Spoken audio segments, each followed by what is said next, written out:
So how are you feeling after the class? Feeling good. Did Hyrox yesterday, so my body was aching a little bit, so kind of eased into it. But no, once I got moving, I felt good. And at the end of the workout, obviously, you feel great. So yeah, it was cool. And what does movement mean to you? Movement is life, I think.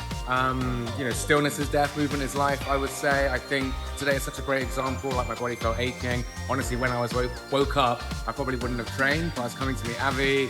Was looking forward to the workout. Once I got moving, I started to feel better, and now I feel fantastic. So yeah, in summary, movement is life. Welcome to Move, Sweat, Discover, the podcast where fitness meets self-discovery. My name is Avi, and today we are in beautiful Bangkok. So I have my guest, Jack Thomas. Thank you so much for being with us today. I'm just going to run through a little bio of who you are for our audience. So you are the founder and CEO of the award-winning boutique gym base in Bangkok. That's right. Founder of The Fit Guide, the only global independent rating system for premium fitness clubs and studios. Host of the Fitness Business Asia podcast. A speaker at some of Asia's biggest fitness industry events, such as Beyond Active, Expo Singapore, and the Asia Fitness Conference, and winner of the Industry Appreciation Award 2022 at the Fit Summit Awards in Singapore. Yes. Welcome. Thank you. Move, Sweat, Discover. Yeah, pleasure to be here. I want to express my appreciation on that note for your time today, this morning, sweating with me, and for sitting down with me today. I want to start by asking you how you got your start in fitness. Like, I think I know a little bit about your story that you, like some people in fitness, didn't really start off in the industry. You kind of had a corporate life. Yes, that's correct. So, I've always been quite active. So growing up, playing a lot of football, playing a lot of basketball. And actually at one stage, I always saw myself as a PE teacher. So I didn't quite make it as a PE teacher, but got into, helping people get healthier and fitter and helping them move. When I moved to Bangkok in 2004, I was traveling at the time and started teaching English as kind of a traveler thing to do, just kind of a bit of fun. And it was a bit of fun, but it wasn't really for me as a career. Then I got into clothing export and did that for about 6 or 7 years. And then that was seeing like a sharp downturn in like 2008, 2009. And I was training a lot at the time. I was kind of running and just doing like a bro split for weights in one of the gyms here in Bangkok, and looked around, didn't really see a high quality of personal training. Thought that I would enjoy it. I'd help people like with basic training routines, like strength routines, stuff like that, and didn't really know what I was doing, but I kind of enjoyed it, and I knew more than them, so I could at least help them get started. And I can't remember the exact moment, but I think I was kind of looking around this particular gym, looking at the standard of trainers, a lot of people on their phones, or just looking at themselves in the mirror, and just thought, I wouldn't do that. I would care more about my client. I thought I would help people a little bit more, get in the industry for the right reasons. Clothing export business wasn't going well. So just kind of made a decision to get into the fitness industry. So went back to the UK, got my qualifications, and then came back to Bangkok as a personal trainer. Worked at a gym for a few years. First of all, was doing like park boot camps and kind of running around the city doing personal training sessions, just kind of getting experience, doing all sorts of different kinds of training, which I think was actually a crucial step in my journey to kind of lay that foundation of like what it means to train someone one-to-one, different ages, different types of goals, different types of group classes. Then we opened what I would really consider the first boutique studio in Bangkok, which was called The Lab. And it looks really cool, looks really sexy. Instagram was becoming a thing then, so it was very like quote unquote Instagrammable, and it just kind of exploded overnight. And we went from being like very expat heavy to quite quickly becoming 20%, 30%, 40% Thai local, from probably like 2% when we had our initial gym that didn't look quite as good. And then it wasn't long before we were like a majority Thai gym. And that really kind of opened up the fitness industry, really, I would say, in the boutique premium space. A year after we opened, other gyms started popping up, then cycling studios, more Pilates, rhythm cycling, like the industry kind of flourished, but we were really the first sort of premium boutique offering. I did that role for 4 years as manager, as well as being coach, and then felt ready to set up base. So that was in 2016. So we've been on a journey through base and then setting up a podcast and the Fit Guide. And so kind of over the years, through my 9 years as a business owner in the fitness industry, I've kind of branched off and tried to start other projects to kind of build the industry up, whether that's locally in Asia or now globally through the Fit Guide. What was the fitness scene then like when you were kind of like just entered into Bangkok as a personal trainer? So it's just like global gyms. Yeah, so there's one called California Wow was the name. It was like an American gym that came in. I think they were in Hong Kong as well, right? Yeah, they had a presence there and Singapore and a few other countries. And they had this kind of lifetime membership model where you would pay like, I think I paid $1,000 for like a lifetime membership. So the economics just didn't work out. You know, it kind of crumbled a few years after I got my lifetime membership. So it was very mass. It was very, they didn't really care that much about service. It was like very, very like sales focused. And that was just evident from like the client perspective. Then another one opened up called True Fitness, and they actually went the same direction a few years later. They went bankrupt as well. But then after that, I would say there was a wave of gyms that did it properly. So there was like We Fitness, which is still around today. Fitness First came in, Virgin Active. So you kind of had this wave of people that weren't really doing it with strong business fundamentals, let's say. Then once they were out the way, the fitness industry definitely took like a step up. And I think, you know, with that, the standard of training got better and the industry's just sort of matured and developed since then, really. But definitely, a rocky first sort of 10 years, I think. I guess it's the same for any industry anywhere. You know, it has that rough phase at the beginning, maybe a few cowboys, things not being done particularly well. The consumer smartens up, they demand a little bit more. And we've kind of seen it mature and progress since then. So from then till now, like, how do you feel that the industry here, specifically in Thailand, has grown? Oh, I mean, I find it interesting to compare it to Bristol, where I'm from back in the UK. So I would say when I first came here, Bristol was way ahead of Bangkok. Bangkok had one or two gyms, which obviously eventually went bust. Bristol had a few chain gyms. There was a bit going on. Since then, Bangkok has absolutely like overtaken Bristol in terms of like the diverse options that are available. Things like cycling studios, Pilates studios, yoga offerings, things like what we do in like the strength and conditioning space. Certainly in like I would say the premium, or let's say the experience-based fitness, right? Like Bristol's got a lot of gyms, but a lot of them are just sort of like, just got weights, just got machines. But Bangkok, we've kind of, embraced this more sort of international standard experience-based fitness. So like base, you know, you could compare it to say like Orange Theory or F45, let's say, or Barry's Bootcamp, like something like that, right? That space in the market. Bristol hasn't really got anything like that. So it has really flourished. It has really developed. It's definitely an exciting place to be. As we spoke earlier today after our session, you know, I see a lot of potential for the next 5 or 10 years. I think it could really explode. But since COVID, it has had a really difficult 5 years, and it's been very, very slow to pick up after that. Whereas other markets such as Philippines and Malaysia picked up much, much quicker, and have had some really sort of boom periods in the last 5 years. So it's been slow to recover. I think there's a few different reasons for that. Which probably won't go into, but a few things that meant Thailand was slow in its recovery. But now, you know, at base, we've had a really good six to 12 months have been really, really strong. We're back to pre-COVID numbers. And I am like, had Hyrox yesterday in Bangkok, and things like this really kind of bring more attention to strength and conditioning, fitness, experience-based fitness events, these kind of things. So I'm, super pumped for the next like 3, 5, 10 years. Yeah. I want to talk about that. I want to dive deeper into that a little bit later, how you feel about the kind of fitness industry within Asia Pacific. But I also kind of want to bring it back to Jack as a youngster. Like, how did movement kind of affect you, and how did that kind of integrate itself to where you are now? Yeah, so I'm a dad now, so I've got a 6-month-old son. Congrats. And thank you. And I'm reflecting on that and what I had when I was growing up, and wanting to like give him that as well. And that's just been like, I don't know, like a lifelong joy for movement, sport. I mean, I don't quite know sort of where it started, or how much it's like nature and nurture. Was I kind of born this way, or was it something to do with my environment? Maybe like a mix of the two, but I've just always loved moving, you know. And when I was young, it was like running around the park, climbing trees. I was like obsessed with climbing trees. So from age probably like 8 through to like 12, we'd just find these trees and try and like conquer them in the park. And I remember my dad, I climbed one, and it was pretty high. Like if I'd fallen, I definitely would have been like disabled or dead. And I was just there at the top, just like shaking it. And my dad was just like petrified. But I just absolutely loved it. And I kind of grew out of that tree climbing phase, and then just got into like sport really. So football was just like obsessed with that, watching, playing, really anything to do with it. You know, obviously it was a time before we had like screens and phones, and I did like have a PlayStation, but fun for me was like going to the park, messing around, running about. And so I've tried to I think it's a shame when you have that in your youth, but then it doesn't carry through into your adult life.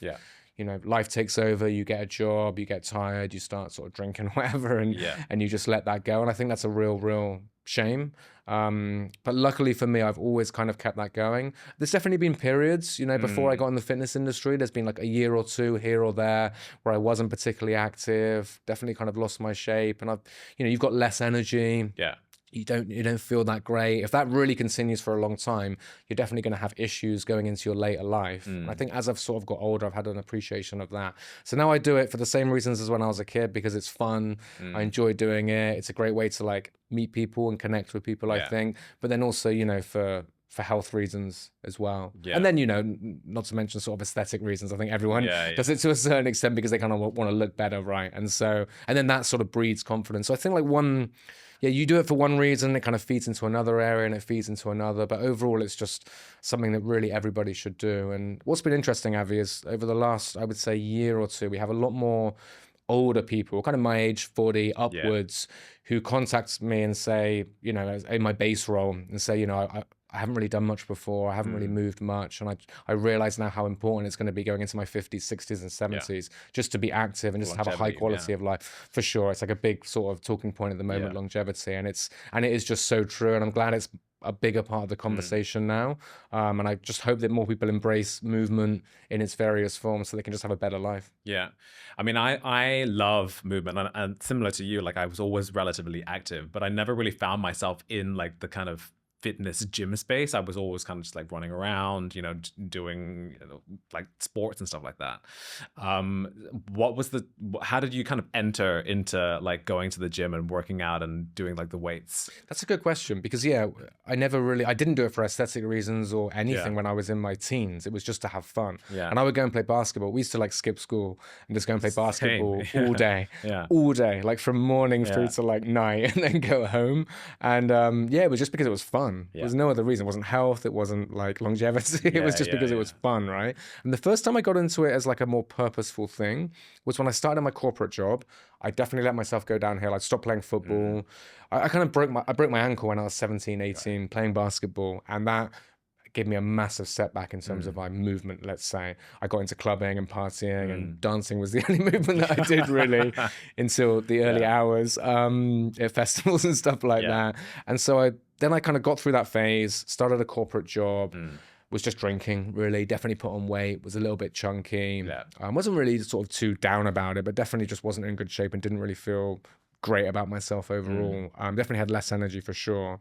And then I think it was someone at work just said, "Oh, do you want to like go to the gym and just, do a strength training program?" I was like, "Yeah, sure." And just did the classic like bench press and bicep curls, like all upper body stuff. And it was fun, it was social. I went with two guys from work. We went after work, maybe like 3-4 times a week. And that was the first time I kind of done a structured training program. Wasn't really playing much sport then. Then I came to Bangkok, had a year of, again, not doing anything, partying, drinking, like doing all of that stuff, let myself go, put on a lot of weight, and then kind of realized that, no, I need to get back into this. I was feeling the ill effects from not moving and not training. And then I got back into it doing, California Wow, I joined there, got my lifetime membership, just got into running, started playing basketball again, started playing football again. And just kind of embraced it again. And I think since then I've been pretty consistent. You've always got your mini ups and downs, right? Certainly before I got in the fitness industry, you might have 6 months where work kind of takes over. And then of course, since I got in the fitness industry, it's much easier because you're surrounded by it every day. And as a coach, as a trainer, you certainly feel an obligation to be a certain, you can't be overweight, you can't be really unfit, I think. That's important to kind of live and breathe what you teach. So since I got in the fitness industry 14 years ago, I've been pretty good, pretty consistent, I think. What have you learned about yourself through movement over the years? That's a good question. I think it's just been such a big part of like who I am. I think through the ups and downs, like let's say the stops and starts, I think I've just learned how crucial it is to me. And I think, again, if you look at my early years, right, like, 0 to 16, let's say, it was such an integral part of who I was. I was constantly on my feet. I was constantly out. I feel, with those formative years being so much about movement, I think it really like ingrained something into me. And coming back to my son, that's really what I want to like ingrain into him. So that later on, when I did have periods when I wasn't moving, it felt not right. Yeah. You know, and I speak to many people. I've met many of them in the fitness industry. They don't really move much in the first year. And it concerns me now that kids aren't doing that, right? They're on their screens or on their tablets, on computers or whatever, and they're not moving. And so their default, their comfortable position is not doing anything. And when they try and start at 20, 30, 40, it is really, really difficult. Yeah. From a physical and psychological point of view, it's very, very hard. So I think what I've learned is that since it became part of my default setting, my sort of foundation, let's say, how much it affects me if I don't do that. And so I feel quite grateful that, I can't remember like going really far back. Was it my parents that encouraged me to do that? It was definitely like lack of things to do. You know, I think at our heart, I think we all want to move. We all want to exercise. Yeah. We all want to be fit, I think. I think that's really like humans' default setting. Go back 10,000 years, you couldn't afford to just sit on your ass and do nothing. Yeah. Right? So yeah, it's made me think to my son, I want to make sure that he embraces movement. He doesn't have the easy opportunities to do nothing, which we're all given now. Yeah. It's definitely given me like a new perspective on it for sure. Yeah. I mean, like I said, when I entered into like the gym kind of space, like later on in my 20s, like after I did all the partying and all the dancing. And I think I mainly did it for aesthetic reasons. But I remember at the time kind of feeling free. You know, like kind of doing all the different group classes at the time, because it was like relatively in Hong Kong, there was all the global gyms and they just had like the cycle studio inside kind of thing, body pump. Les Mills was huge. And I just remember like this sense of freedom. And like over the years, kind of trying all the different like modalities like yoga, Pilates, you know, like CrossFit and whatnot. I've always felt that each time I've gone to a class, even if I've done like a session by myself, I'm learning something about myself, whether it's, you know, obviously like physically, but also kind of like emotionally and mentally, you know, like I have like that strength and determination to kind of carry on like during a tough set, for example. 100%. No, I really agree with that. I had a period of, I've kind of gone through different phases like over my 42 years. And one of them was a calisthenics phase. Okay, yeah, same. And I really can resonate with that, like this idea of freedom that I can move my body really well. Like I can pull myself up really well over things, you know, muscle ups and stuff like that as part of the calisthenics routine. And that felt really empowering, I would say, is maybe a word, and definitely like freeing. Yeah. You know, I can do things with my body. Yeah. I think as well, you never, and again, you could link this to freedom or sort of confidence or even security. You just never know when physical fitness might be called upon, right? Sure. Like someone might need your help, someone might break into my house. You know, maybe like the financial system collapses and it's every man and woman for themselves and I have to protect my family. Like you just don't know, either on a smaller scale or a large scale, like how important that's going to be. And I think that is quite maybe freeing is the word, or has confidence. And again, as someone now with a family and as a kid, you just don't know when you'll be called upon to like be physically fit, right? Yeah. I'm training for that zombie apocalypse. Exactly. Yeah. And if you do, then we've got a better chance of survival, right? I want to deep dive into the creation of Base. Sure. Yeah. So tell me a little bit about how that kind of came about. So I was a manager of a gym, the Lab, for 4 years. And during that time, I recruited coaches, hired them, trained them up, kind of managed the whole gym, really. My boss at the time was living in Sydney in Australia. And that really gave me the confidence to set up a gym. And it also kind of sparked my interest or in sort of building my own brand, building my own thing. And there was one stage where I kind of wanted to get more involved in that business, maybe become a partner or something like that. But over time I was like, you know, what my old boss Richard had done, and massive respect to him. He had such a vision when there wasn't really much going on in the fitness industry to build what we'd built. But I was kind of there for the ride. I was there to support. It was kind of later after the creation that I kind of got into the management side and kind of running it. And I was like, you know what, I feel ready to like build my own thing, build my own brand, my own concept. During that time, I traveled quite a bit and visited studios like around the world in the cities that I'd gone to, and I kind of thought, I felt like ready to do my own thing. You know, even if it wasn't a success, I just felt like I want to build my own brand. I want to try my own thing. I want to build my own team. You know, all these things were important to me. So I made the decision to do it. I quit my job and started working basically just full time on Base and building that up.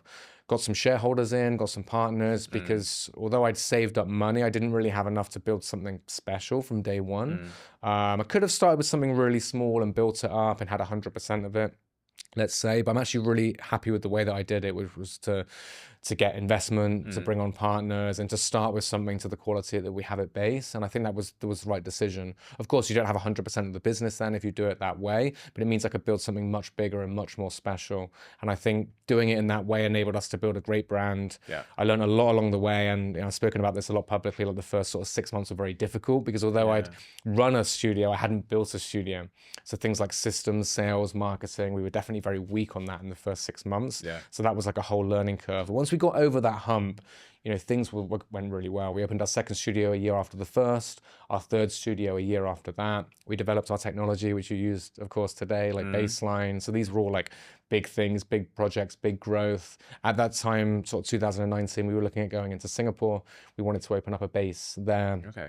And then, of course, things happened to stop that happening. So, yeah, looking back, it was one of those things that I had this almost like arrogance, this almost like cockiness that like, man, I've been running a gym for 4 years, like I can do this. Yeah. And I'm kind of glad that I had that because it enabled me to start. And I'm also glad that I got a quick reality check that things weren't going well. And we were cash flow negative. We were losing money in the first 3-4 months. And we didn't have that much cash in the bank to just sort of keep bankrolling that. And although I had investors, it wasn't like they were just pumping money in to get this thing moving, right? I had to put in money, they put in money. And if I hadn't had any more money to put in and we'd had to raise more, then I would have had my shares diluted. So like the pressure was put on. I had to have a real reality check. I had to, a bit of a humbling, let's say, like my ego had to be put in check a little bit and like, wow, I thought I was really ready for this and really the right person, but actually there's a hell of a lot that I don't know. Yeah. And that was important, I think, to have that reality check, have that self-realization that I have to be on a constant journey of growth and development. And that I think was like really crucial for me. I'm always glad that we didn't do well in those first few months because that realization, I kind of quickly realized, wow, if I thought I was ready for this and I kind of wasn't. When we go to 2 studios, 3 studios, 10 studios, any other projects, like I need to really have a respect for what that means and make sure that I really put myself on this path of learning, growing, developing, making sure I really upskill to get to that level. I haven't just automatically earned it because I've just decided to do it. So I think that part was kind of particularly crucial. Yeah. What were some of the challenges that you were facing? The big one was just sales, just the numbers just weren't there. So the very early sort of first month, friends of the shareholders come and some of the old clients from the other gym come. And so the first month was like, great, numbers were good. And that probably just increased my like, wow, I'm the best person to do this, aren't I doing great? And then it was, like the second and third month, a little bit slower, but maybe it's just like teething problems. And then I think it was kind of by the fourth month that again, the numbers still weren't great. And I just started to see some things that were really indicative of a club that hadn't really invested into sales and marketing, let's say. Just a quick example, we had like a free trial, which I didn't really agree with. I don't think it's a great way to do things anyway. We had a free trial, wanted to get people through the door. And I think if you do a free trial, you absolutely need to do everything you can to convert that person to a full member, right? You need to give them a great experience. The coach needs to connect with them. After the class, how was the session? And these are all things that we look for in the Fit Guide, for example. Connect with them before and after the class, talk them through the packages, ask what their goals are, have a conversation with them and suggest a package, right? That might be good for them and specifically for them so they can hit their goals. We weren't doing that at all. And I kind of saw that, be their first time and they come at the end and the front desk would just be sat there and they might look over at the price list a little bit and then walk out. And I actually remember one time that happened and it was like a realization of like, we're fucked if we carry on doing this. It was like a realization that we need to have a proper sales process. If we're going to give someone a free class, which does cost us money, right? We got to pay the coach, the towel that they use to get it washed and everything else. It does cost us actual money. If they're coming in and giving a free class, we have to make sure we're doing everything we can to help them continue their health and fitness journey. And so that moment was like a real realization for me that we had to invest in that process. And it's not just the process, like training the team up, building a culture of sales, and again, this was an important part of my own development, I think, it was my fault that they weren't doing that on the front desk. It'd be very easy to blame them. Why didn't you try and sell? Like, why didn't you have a conversation with them? But I realized also that I hadn't built training, hadn't built systems. We'd invested a lot into our coaches and making sure that part was good. And I think that was quite strong from day one, but we hadn't invested in that same way into other areas of the business. So again, bringing that like back to myself, and that's like a value I hold very close to my heart now. Like a core value is complete ultimate personal responsibility. Yeah. Like anything that goes wrong in the business is my responsibility. Yeah. You know, I need to make that better. Even if it comes down to like someone's being really toxic, really difficult, well, it's like, did I hire the right person, or did me and the team hire the right person? Did we train them in the right way? Did we see the red flags? Did we give them the proper warnings? So it's whatever happens in the business, it's on me, or me and the management team, let's say, to make it right. Yeah. So yeah, tough first 6 months, a few moments like that. Definitely a lot more of those along the way, but the first 6 months are more pronounced in my mind because it was such a difficult time and because our money was like going down on a week by week basis. So what are your top 3 sales tips then? Okay, so this is a point of passion for me in the fitness industry now, because I used to hate sales. Yeah, I was like, I think a lot of people do. Yeah, but I think and I get it, because I was that person. So I was the person that could talk about goals and everything else. And then when it came to the prices, it was like, oh, there we go. Maybe 10 sessions to start. It's this much money, and you just sort of feel awkward about it. So I was that person. I found it difficult, and it kind of took me some time to sort of that'd be my tip number 1 then, top 3, right? Tip number 1 is you need to reframe what sales is. And I think sales in fitness should be a beautiful thing. Yeah. It's not about taking their money or trying to get the biggest package possible. It's about helping them hit their health and fitness goals with a solution that's right for them, right? And if ever you speak to someone and it's not the right solution for them, you know, it could be like a budget thing, or it could be a whole host of reasons that base might not be right. You want to have a process. That can be tip number 2. Tip number 1, reframe your mind. Tip number 2, have a process to find out what their actual needs are. And the easiest way to do that, the simplest way to do that, is just by asking questions. And it sounds so simple, but we've seen through the Fit Guide, which has given us this insight into the fitness industry, and I'm sure we'll come on to, that most gyms are not doing this. So we're not really asking questions. You know, you might finish your class and like, oh, we've got 50% off 1 year. And like, okay, well, I'm only in the city for 6 months. And you don't feel, you can see that's not right for you. You feel like they haven't really taken any effort to kind of get to know you. And so you're like, oh yeah, I'll think about it.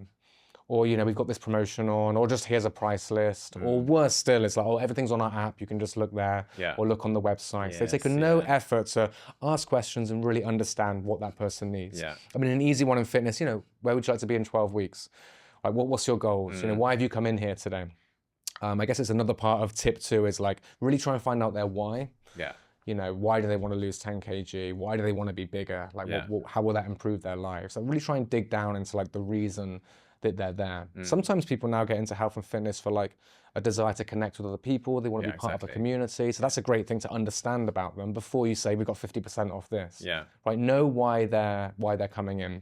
Tip 3, oh man, there's so many. So we've got mindset, right? We've got asking questions.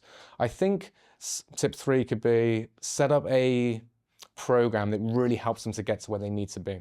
So again, I don't like this, like we've got 50% off 1 month, let's do that.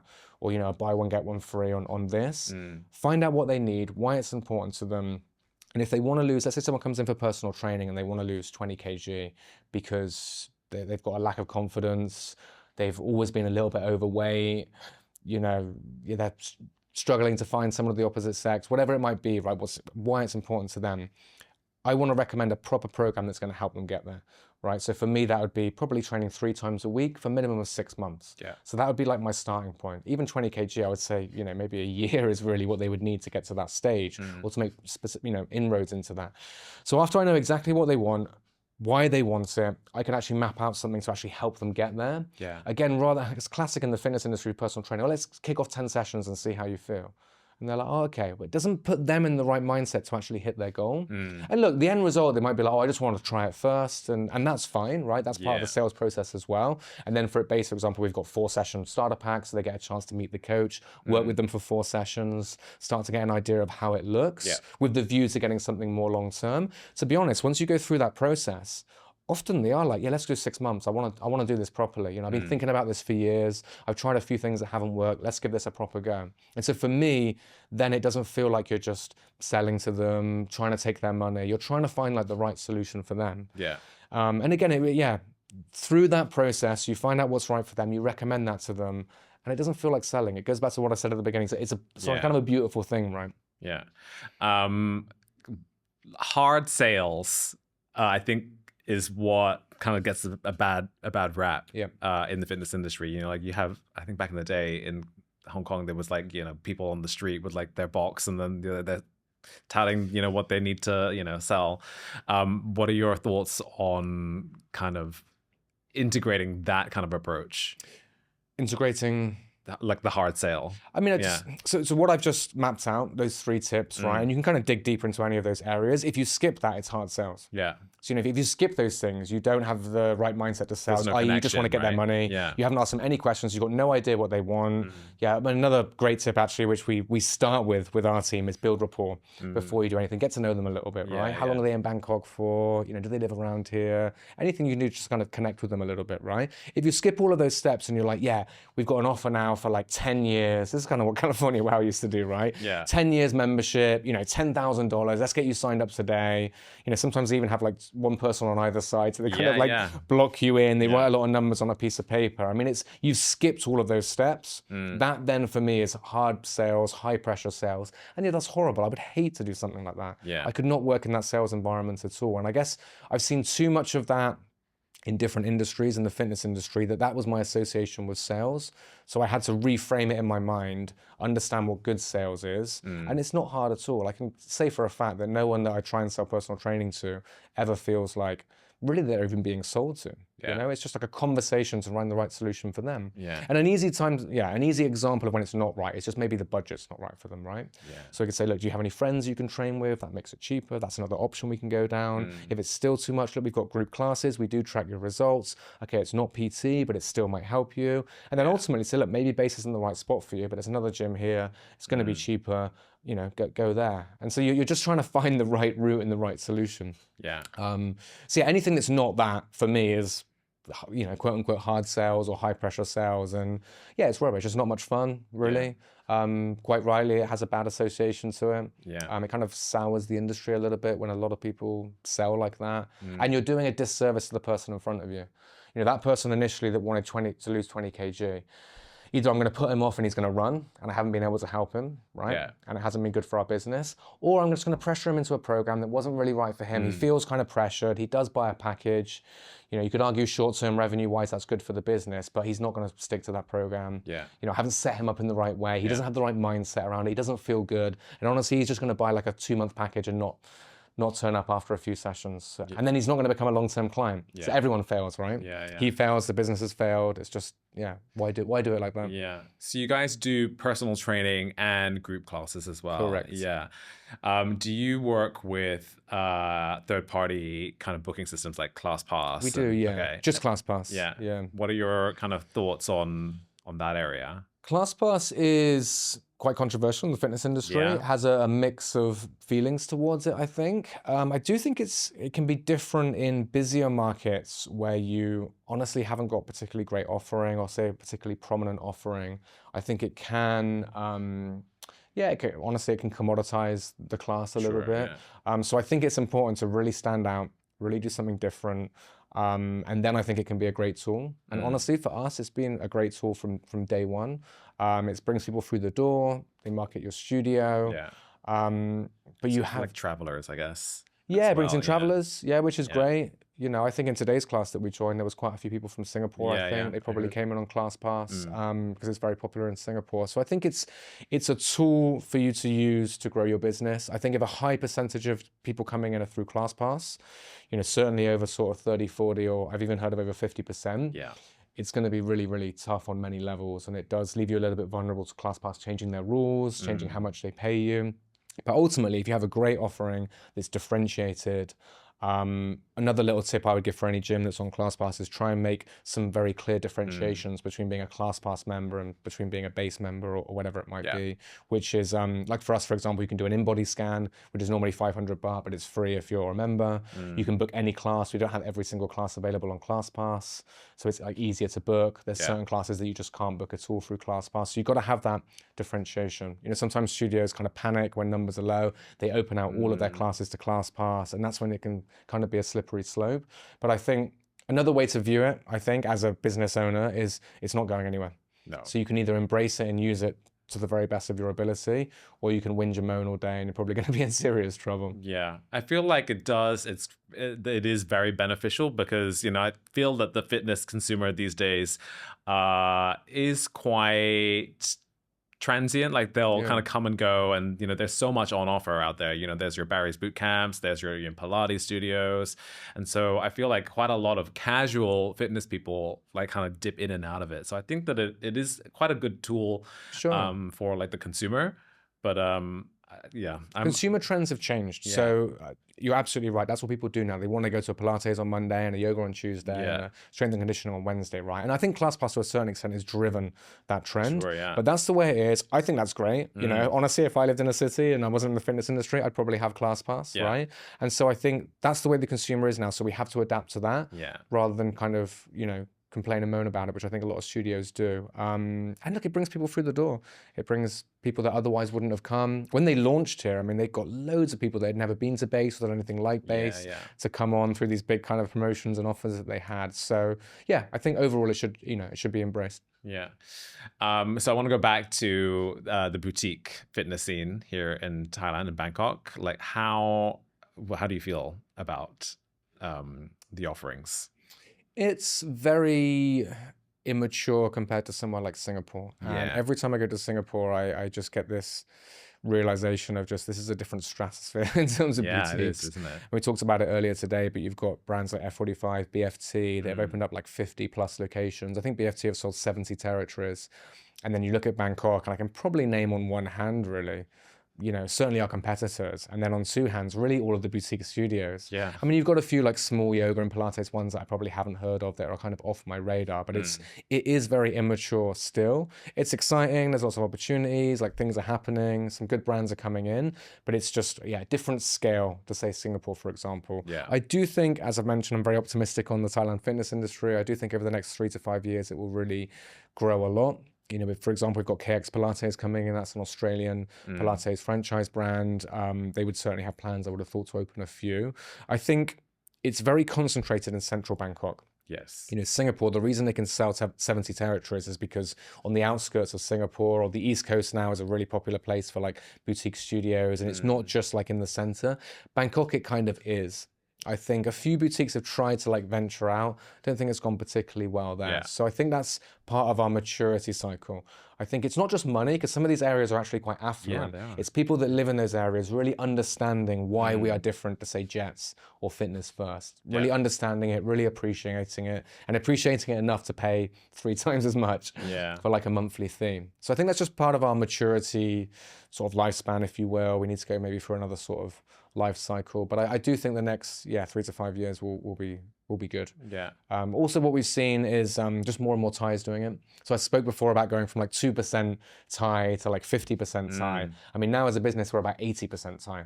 Okay. So it's 80% local, 20% expat, and so that's been great, and that's really just opened the fitness industry up. Yeah. And I think that's really been crucial to its growth. Okay.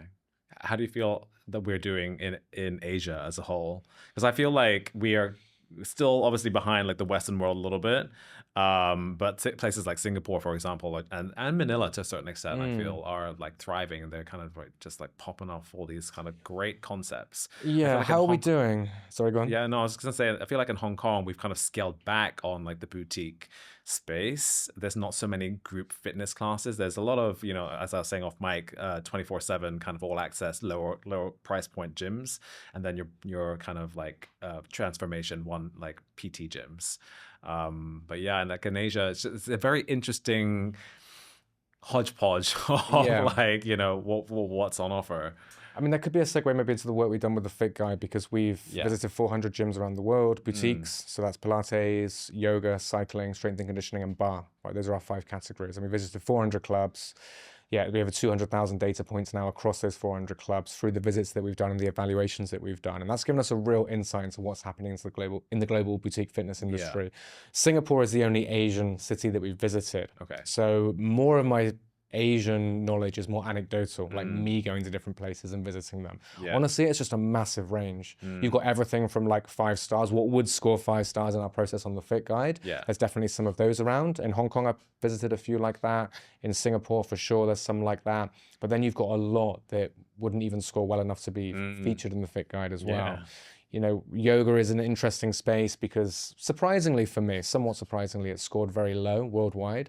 Okay. So it's the lowest scoring category out of the 5 that I mentioned, which is quite interesting. And that's, visiting some of the biggest international fitness cities in the world. So yeah, globally, we've got a long way to go. There's a lot of things that we're not doing. We talk a lot about creating these 5-star experience. We charge 5-star prices a lot of the time, but too often, I think, and this is what the data has shown, we're not living up to that promise of 5-star service and, world-class experiences. So we know that globally because we've seen it through the data. In Asia, I'd say, yeah, we're even a little bit more behind. We're more inconsistent, I would say. And I think one reason for that, we talked about this today as well before we came on air, is I think too many people get into it because they're quote unquote following their passion. So they've been told, like, you love Pilates, why don't you open a Pilates studio? It's like, well, that's great, but actually running a Pilates studio doesn't have that much to do with Pilates, actually. Most of it is the business side. It's the stuff that I struggled with at the beginning, the sales side, the marketing side, operations, systems, training people, HR, stuff that, a lot of people don't really want to do or find quite boring, and it hasn't got much to do with Pilates. So I think that's one reason. It's like a very passion-based industry. And we hope through the Fit Guide, through our evaluations, through the media that we put out, through the stories that we can tell now through the data, hey guys, we're not doing these things, let's do it more often. This is why these things are so important, the things that we look for. So yeah, the fitness industry worldwide's got a long way to go, I would say. Tell me a little bit more about like your creation of the Fit Guide. I think I told you off mic before we came here about my idea to do it with the CrossFit kind of community. I was going to call it Tick the Box. So if you steal that idea, you can just give me a little treat me to lunch. Okay, sure. So we do. It's interesting actually because we do any club that we work with. Because we do work with clubs to kind of help them build SOPs, to teach them hospitality training, things like that. We are kind of ticking boxes. Like every single standard is yes or no. So you could say it is a box ticking exercise, but we really, step one with working with a club, an instructor, a manager, a gym owner, is to teach them that it's so much more than that. We need to understand why these things are important. Like, did they use the client's name? Well, that's a box ticking thing. It's either a cross or it's a tick. But why is that important? It is actually really important to do that. To use their name, to learn their name. Why does the class start on time? Again, it's a yes or a no. Did it start on time or didn't it? But that's really important. Does it finish on time, right? Is there individual attention paid to form and technique? One interesting one that hasn't scored particularly well worldwide, which I find really interesting from a coaching perspective, is were words of individual encouragement given. And I think it should just be such an easy thing to do. Like, oh yeah, good work there. Like, nice work on the run. Good to see you going fast. Like, for me, I feel as a coach or an instructor, we should naturally do that 10 to 20 times throughout the class. Yeah, absolutely. And I can't remember the percentage now, but it's quite low, less than 50% that scored that. And I just find that quite bizarre as an instructor. Like, you forget the power and the positive effect that can have. Like, you did great today, really good to see you trying hard there. Like, that can sort of make someone's day, give them more confidence, help them come back a second time. So did they use individual words of encouragement? It's either a yes or a no, but it means so much more than that. So yeah, I think that's an important thing that we try and educate clubs on. Let me just add one thing. So if you go to a Ritz-Carlton hotel or go to a 3-star Michelin star restaurant, or one of the world's best restaurants, they are also kind of ticking boxes. And it's the accumulation of all these little things that are done. And of course it has to be done with some passion and character. It can't just be done robotically, right? But it's the accumulation of all of these little things that makes up an incredible experience. And it allows the Ritz-Carlton, I think they have 108 hotels worldwide. They can deliver incredible experiences every time, mass and at scale, because they are just doing these little things. And sometimes people need to be trained to spot the moments to go in and things like that. To a certain extent, you need the right people in there. But every single person is kind of following a playbook, and they are kind of ticking boxes. And it's the accumulation of that with some passion, with some feeling and some vibe, which is creating consistent 5-star experiences. And I think there's not enough of appreciation of that in the fitness industry. I think it's like, put good people there and let them do good things. And it might work on a small scale for a set amount of time, but it quickly falls apart. I went to a studio in New York years ago before the pandemic, and they sent me an email. The trainer sent me an email, like asking me, welcoming me to the studio, like personal email. I love it. Then said, like, is there anything that I can help you with? Are you going to come back? I know you're traveling, but we'd love to see you again, kind of thing. And it was a really nice touch. And I answered back because I was like, I mean, it could have been the front desk person posing as the trainer, kind of thing. Like, they could have had this kind of steady, like, standard template. But they even replied back after offering me like another like session, 2 for 1 or whatever it was. I can't remember, but it was a really nice touch. And again, it could have been the front desk person, but I bought into that because it was like 100%. They were addressing me, and I felt like they were connecting with me, and they saw me. They kind of they recognized that I was a client, kind of thing. I love that. No, I love that. And I think if you do something like that in the fitness industry, you're really going to stand out, because so few clubs are doing. We haven't really seen anything like that. Well, we've seen some maybe things like that, but not that specifically. Yeah. It's so simple to do, and I find that idea interesting. I mean, Seth Godin talks about this. It doesn't matter if you actually want to do it or not. As a customer, you don't care if the instructor really. Let me use an analogy, right? Let's say you go and see a Broadway show. Yeah. And it's incredible, right? They're just putting on this amazing performance, and it just looks like they absolutely love what they do. Those people have probably done that 500 times. Sure, yeah. Whilst they're doing that, the lead actor's probably thinking about what he's doing tomorrow, shopping list, I'll pick the milk up and take back to the wife afterwards, or whatever it might be, right? Yeah. They're just on autopilot, but it doesn't matter. I don't give a damn, as someone who's watching it, what they think or what they feel. I have gone there for like a performance. So I think we sort of forget that. That could have been 100% automated, right? Yeah. It could have been one person doing a chain of like 50 different clubs who sends out all of the emails. Or now it could even be like AI. It could it could be a whole host of things. And I think the AI thing is difficult to get that real true like personalization, but potentially it can be done. But my point is that you don't really care, and it doesn't really matter. It's the same as if I walk into base as a coach and I'm not in a good mood and I don't really feel like being there. I've got to be professional. I have an obligation to everyone in front of me to put on a show. Yeah. And it doesn't matter if I'm in a bad mood. They can't know that, and they can't feel that. Yeah. And when they walk out the door, they got to think, oh man, Jack had a great time. Jack enjoyed it. Yeah. And it doesn't matter whether I actually wanted to be there, whether I was in a good mood or not. The most important thing is they felt that. Yeah. I have a short story to share on that. It was right in the pandemic, I think like July or August of 2020. And the 5-year relationship that I was in ended. And I was in group therapy with my ex-partner, and we broke up in therapy. In the middle of the session. In the middle of the session, yeah. And so then I realized the time, and I was like, sorry guys, I gotta go. I've got a class to teach. And it was an online class because, gyms were closed.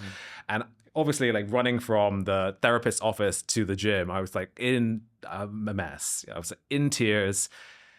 Turn on the studio lights, turn on the Zoom, turn on, let everybody in and wipe the tears, ding. And I had to just perform the shit out of this class. And I remember thinking like, these people don't care that I've just gone through a breakup. These people, all they want to do, and especially now at that time where, like everyone just wanted to move, like when you take something away from people, I feel like they want it more. And so I remember thinking like, I need to make sure that this is the best class ever in the entire world. And also that partly that was kind of like self-motivational kind of thing. Yeah, it helps you. We talk about this a lot with our initial coach training. Yeah. We've really developed that over the years. And I struggle with doing a 6 a.m. class, right? I find that hard. Yeah. And honestly, I have to admit, during my early days as a coach, I'd probably be really embarrassed if I saw some of my performances. Yeah. And there's actually a time when another coach like raised him and goes, mate, you were really low energy this morning. I think I actually forgot to turn the lights on in the studio. So there was some sun coming through, but the lights weren't on. I was kind of tired and it really shone through. And that was like a real turning point for me. Yeah. Whereas now, again, it's like the Broadway actor. You've got a job to do. You've got to be professional. And the interesting thing is once you have that mindset, you walk in, you turn the lights on, boom, it's go time, right? Regardless of what's happened in your private life, you split up with your partner, you've had an argument with your partner, whatever it might be, right? Regardless of that, you've got to put on a show. And it's amazing how quickly that positively affects your mood. Like I bet you at the end of that class, I'm sure you were still down about what happened with your partner, but you probably felt much, much better. Yeah. Whereas if you just gone, oh guys, I'm having a really difficult day, but okay, let's get through this, no one cares. Yeah. And then afterwards you feel terrible. They feel terrible, you feel terrible. But I'm sure at the end of that session, did you feel a little bit better? I mean, like momentarily, yeah. And then reality kick back in again. But maybe if it's something not quite as severe, like just being tired, man, at the end of that 6 a.m. session at 7 a.m., I feel great. Yeah. And I'm ready to like take on the day. Whereas if I just really lethargically slugged through it, at 7 a.m., I'd still feel like shit. So again, there's no winners there, right? Yeah. Let's talk Hyrox. You just did that yesterday. Yes. So again, I'm appreciative of you being here and sweating with me today. What do you think about Hyrox? And like, do you think that it's a fad? Interesting question. Let's start with the first one. What do I think about it? I think it's great. And when I first heard about it, I was like, this is just my kind of thing for sure, Yeah, right? yeah, Like I've done Spartan races before, Yeah, and I really enjoyed those. And I was like, yeah, that really makes sense. Like a fitness version of Spartan. It's standardized, so you can kind of see how much your time improves. So it's like, it's right up my alley, and I thought it'd be great. I never foresaw it becoming so huge. Neither, yeah. I was like, and that's really taken me aback. Yeah. I mean, I get it. I almost don't quite know why. I mean, now that I've been to one, I get it. It's an awesome event. It's a real spectacle. The energy and the vibe is there. Yeah. But yeah, just becoming so unbelievably huge on a worldwide scale, it's kind of like taken me aback. We've really embraced it at base, and it's been great for us. We've built a really real community around it. It's been great for business. Our Hyrox classes have been packed. It's brought in new people. Yeah. It's helped some of our members who maybe kind of plateaued for a while, kind of have a goal. So it's really kind of ticked all those boxes. But yeah, I just never really saw it becoming this big. I think, I mean, it's definitely not a fad. Like a fad for me is something that doesn't really have a huge amount of value, that has a huge PR angle to it, which is up and down quickly. That's what I'd say is like a fad. So it's definitely not, it's a trend, which is like more long-term. You know, it's actually been around since I think 2017. So it's definitely had an explosive growth recently. Sure. Yeah. But it's happened slower. It has huge value to it. You know, it's a great race, it's a great time, it's an awesome spectacle. So it's definitely a trend, not a fad. How long will that trend last? I don't know. I think it definitely has a few more years of being like the thing. Yeah. After that, it's difficult to say. I mean, very few fitness brands have really become like 10, 15 year like legacy brands. Yeah. So I think time will be the judge of that. I mean, Spartan, I would say, but they've never been huge Spartan, right? It's always been like fairly niche. Yeah. And I feel like it still is like fairly niche. They've been fairly like steady. I think the absolute explosive growth of Hyrox, it does mean it's going to be very hard to sort of maintain that level of hype. Like at some point it's going to come down, but I do feel it has enough value and it's good enough to have a presence. I mean, CrossFit would be another great example. It absolutely exploded. CrossFit will be around in 30 years. I really believe that there'll be CrossFit boxes around, but I feel now for various reasons that we won't go into, it's dropped off a lot and it's just reached this steady point. So every city's got a CrossFit pretty much in the world. You know, you can go to like Amsterdam and there's going to be a CrossFit there. There's CrossFits in Bangkok, but I don't think it's going to go up and just be huge again and just explode. Right? It's just going to be steady. It's going to be there. They changed the fitness industry forever in so many ways. So yeah, absolutely not a fad. But yeah, it just got so big so quickly. And was just so hyped that eventually, for whatever reason, it was going to come down a little bit. So we'll see with Hyrox. One last question on Hyrox. Sure. Does the name give you the ick? You know what it stands for, right? No, I don't. Hybrid rockstar. Oh, really? I did not know that. I did not know that. I mean, the interesting thing I find about branding is it almost doesn't, is the word just becomes, it's like Nike, right? Like when he just, I don't know if you've read Shoe Dog, but he just didn't know what to call it. He was like, okay, we'll call it Nike. And now it, you know, it's the most recognized brand in the world, perhaps, or one of them. And it just sounds good, Nike. Okay, that works. But actually it was just a word that no one really thought was that great. And it just became like the brand. So that's just kind of the way I see Hyrox. I mean, it sounds a bit cheesy now, to be honest. Sorry to ruin it for you. Yeah, it's all right. But as a brand name, I just think it works. Hyrox is fine. I think it's easy. It's kind of linked to hybrid training. Yeah, now I know definitely on the cheesy side, but I think as a word, it works as a brand. Let's talk about our workout earlier today. So I am a firm believer that you can learn obviously a lot about yourself in a workout and learn a lot about others. What did you learn about yourself in the session today? Oh, today? Oh, wow. I learned that moving is definitely a good thing to do after doing a Hyrox. Really, I would definitely say that because honestly, I think if I wasn't training with you today, there's no way I would have trained. I would have just like had a rest day. And I actually thought, I'm going to really struggle here. I'm going to have to really just like... How did you go? You seemed to be... I seemed fine, and I was fine. And I think it goes back to what I was saying, like once you move, you start to feel better, blood starts going through the muscles again. And actually I've realized that, you know, if you're feeling it, if your body's feeling it after something like a Hyrox or training hard, it's actually good to still sort of move. And then by the end of the session, I was feeling good. I could up the intensity a little bit. And afterwards, I felt like pretty much fine. So I think it just sort of shows the power of movement, especially after, you're recovering. It's the same as injuries. I think you're often advised, especially here, like in Thailand and Asia, like, just rest for like 6 months. Don't do anything at all. Whilst, of course, you have to be careful. I think movement actually helps. Was it motion is lotion? I think it's like the cheesy little cliche they say, right? Just sort of, you need to keep your joints moving, your muscles moving, and then the injuries, as long as you don't, you know, overstrain and make it worse. And that's what's going to help it get better, not just resting completely. Yeah. Like obviously my wife was pregnant recently, and again, she wanted to keep moving, she wanted to stay strong. And I think that really helped her, rather than the traditional Thai advice, which is just lie down and do nothing. Yeah. Don't take any risks, don't do any training, don't do anything, just sort of lie there and everything will be fine. Yeah. So yeah, I think, it showed me how important movement is, I think, especially after really exerting yourself. Yeah. I learned that you are supportive. There were several times during the workout where, we fist bumped, or you offered your fist to bump. And that, you helped a couple of people out on like machines. I don't know if that's like your coaching nature. And I also learned that you just keep going. Like you've obviously done a hardcore race yesterday. And so like kind of like showing up today as well, like you're welcome.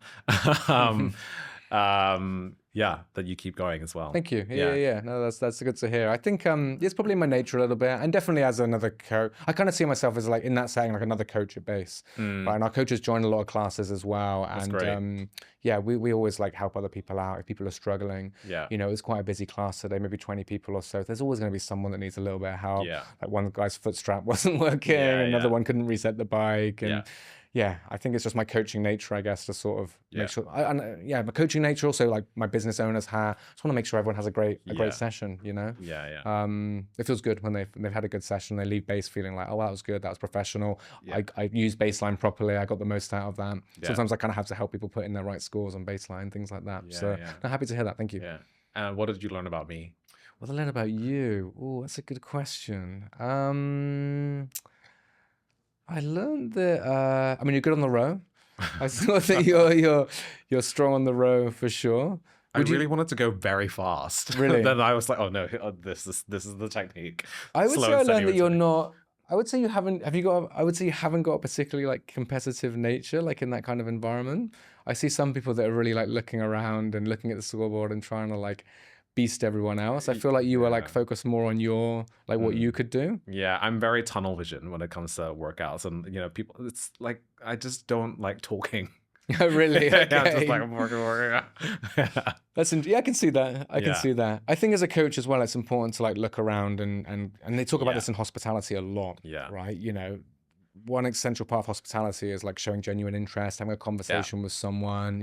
How was your trip today to get to the hotel? But if you get a sense that someone doesn't want that, you shouldn't do that, right? Yeah. I think they call it like a thermostat test. You kind of see what temperature they're at and like how much service you need to give them. Yeah. So I think I could see that with you. You were kind of like focused on your own thing. See, I'm competitive by nature. Yeah. Like today was a bit different. I just kind of wanted to get through the workout, but I'm definitely like, I'll have a little look over and see what other people are doing. And if someone's like really beasting, I'm like, oh, let me try and keep up with them. Yeah. That's definitely what drives me. Okay, we're going to wrap up, but I'm going to throw a few lightning round questions. Please so do. Just don't think too much, just whatever comes into your head. Okay. So go to sweat, go to workout. Base. Okay. Go to self-care ritual. Ooh. No phones when I go out and run. So that's my no phone time. I would call that my self-care ritual. Love it. Go to treat meal. Cheat meal. Treat. I say treat because we're not cheaters. Okay, fair enough. Burger and cheesecake. Love it. Yeah, love a good burger. Go to travel destination. Ooh. Gotta say New York. I just love New York from a fitness vibe and just the iconic feeling of it. Love that place. Go to morning routine.